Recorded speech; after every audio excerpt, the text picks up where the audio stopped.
Today is day 3 of Inktober, and today I'm going to be giving 5 drawing tips for ink. This mostly applies to just ink washes, so that's when you mix ink with water, but I'm sure people who use ink in other ways could still learn something from this. My first tip is to use the right paper. Okay, so you've got your ink and you know what you want to draw, but what kind of paper that you use makes a lot of difference if you're using ink.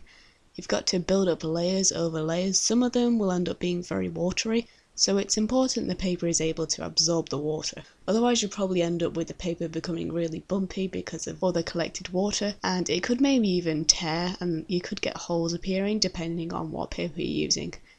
Watercolour paper is ideal, but mixed media paper can also be good.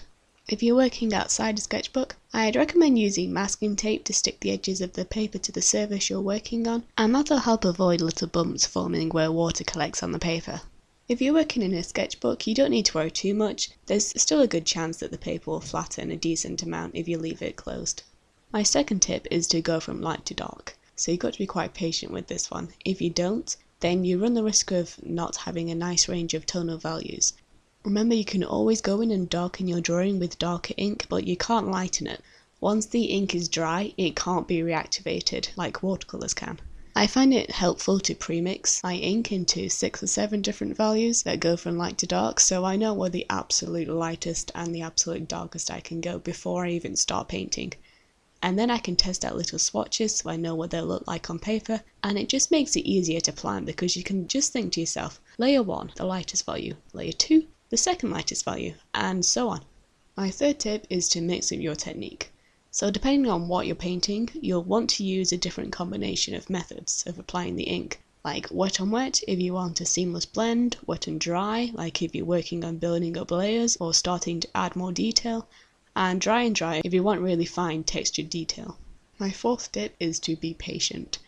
Know when you need to let a layer or multiple layers dry before you start adding more to the drawing.